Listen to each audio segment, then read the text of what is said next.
BEd first year, paper second, शिक्षा के दार्शनिक और समाजशास्त्रीय परिदृश्य, पाठ 21 चल रहा है। आज का टॉपिक है महात्मा गांधी के शैक्षिक चिंतन का मूल्यांकन। किसी वस्तु, क्रिया अथवा विचार का मूल्यांकन किन्हीं पूर्व निश्चित मानदंडों के आधार पर किया जाता है। शिक्षा मनुष्य के निर्गत की प्रक्रिया है, उसके ज्ञान एवं कला कौशल में वृद्धि करने की प्रक्रिया है, उसके आचार विचार और व्यवहार को उचित दिशा प्रदान करने की प्रक्रिया है। तब किसी शैक्षिक चिंतन अथवा व्यवस्था का मूल्यांकन इसी आधार पर किया जाना चाहिए कि वह उपरोक्त दृष्टि से उच्च शिक्षा के निर्माण में कितनी सहायक हुई अथवा हो सकती है।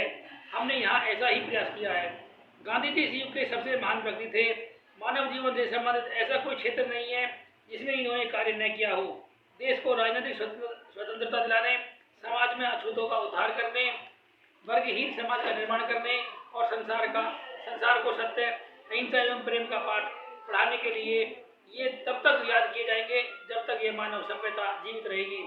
इन्होंने शिक्षा के क्षेत्र में भी अपने अनेक प्रयोग किए थे और देश के लिए एक राष्ट्रीय शिक्षा योजना तैयार की थी। शिक्षा जगत में ये एक शिक्षा शास्त्री के रूप में प्रतिष्ठित हैं। गांधी जी नए दर्शन के प्रतिपादक नहीं हैं। इन्होंने प्राचीन भारतीय दर्शन को व्यवहारिक रूप दिया है, परंतु इसे व्यवहारिक रूप देने में इनकी अपनी मौलिकता है, इसलिए आज उसे गांधी दर्शन के रूप में जाना जाता है। गांधी जी आत्मा और परमात्मा में विश्वास करते थे और मनुष्य जीवन को अंतिम उद्देश्य इस आत्मा की मुक्ति मानते थे। इस मुक्ति के लिए ये मनुष्य के शारीरिक, मानसिक और आध्यात्मिक विकास की आवश्यकता समझते थे। इनके शैक्षिक विचार इसी आधार पर विकसित है। यहाँ इनके शैक्षिक विचारों का आलोचनात्मक अध्ययन प्रस्तुत है।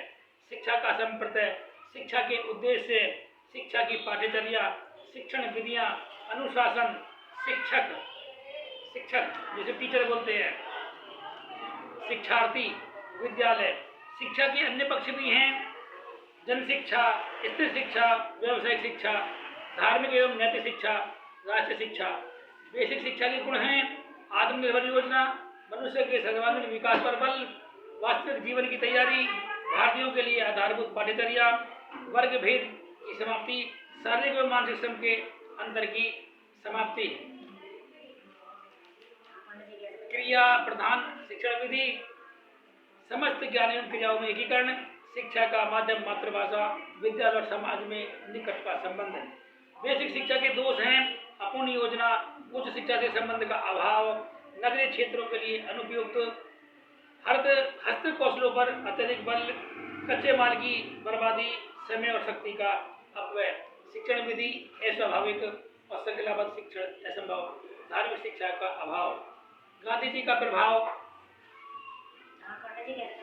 गांधी जी सर्वोदय सिद्धांत के प्रतिपादक हैं। ये मनुष्य में भेद नहीं करते थे।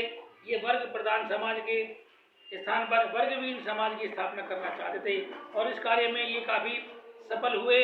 इन्होंने सर्वप्रथम दक्षिणी अफ्रीका में गोरे काले के वर्ग भेद को समाप्त करने के लिए आंदोलन किया और उसके बाद भारत में जन्म आधारित ऊंच नीच की वर्ण व्यवस्था को समाप्त करने के लिए आंदोलन किया।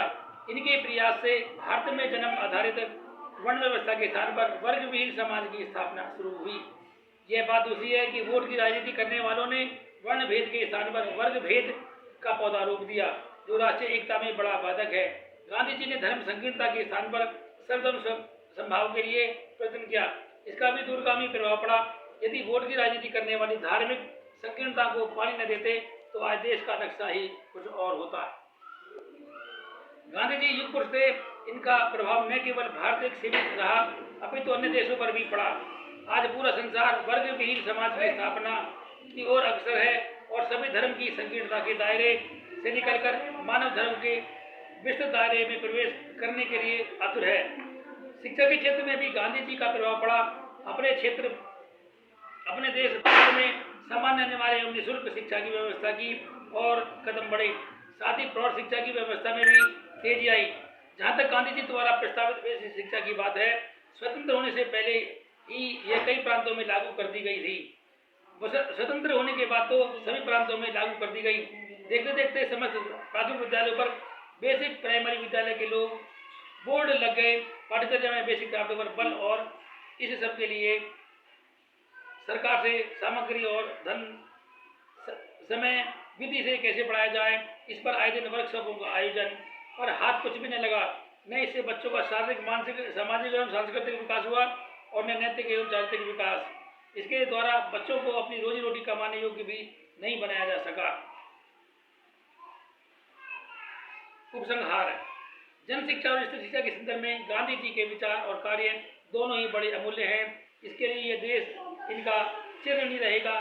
धर्म शिक्षा के संदर्भ में हम इनसे सहमत नहीं हैं। हम तो संसार के मुख्य धर्मों के मूल सिद्धांतों की शिक्षा के पक्षधर हैं और गांधी जी द्वारा प्रस्तावित राष्ट्रीय शिक्षा, बेसिक शिक्षा से तो अब कोई भी सहमत नहीं है। और जो लोग इसकी असफलताओं को देखकर भी इसके गीत गाते हैं, वे देश के साथ गद्दारी कर रहे हैं। गांधी जी शैक्षिक विचारों के संबंध में श्री M.S. पटेल ने कहा है कि गांधी जी की शिक्षा दर्शन अपनी योजना में प्रकृतिवादी, उद्देश्यों में आदर्शवादी और अपनी कार्य पद्धति में प्रयोजनवादी है। परंतु हम पटेल साहब से सहमत नहीं हैं। पहली बात तो यह है कि महात्मा गांधी पर इन पाश्चात्य दर्शनों का कोई प्रभाव नहीं था। दूसरी बात यह है कि ये भारतीय दर्शन, विशेषकर गीता दर्शन से प्रभावित थे। और तीसरी बात यह है कि ये मनुष्य के शरीर, मन और आत्मा तीनों के विकास पर समान बल देते थे।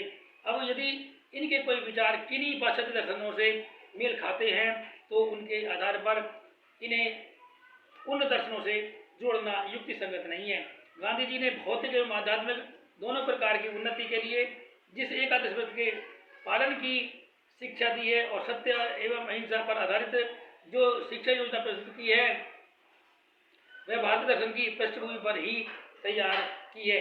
वह हर दृष्टि से भारतीय दर्शन पर आधारित है। इसी युग पुरुष को हमारा सत प्रणाम। आज के लिए इतना ही। फिर मिलेंगे नई वीडियो, नए टॉपिक, नए लेसन के साथ। धन्यवाद।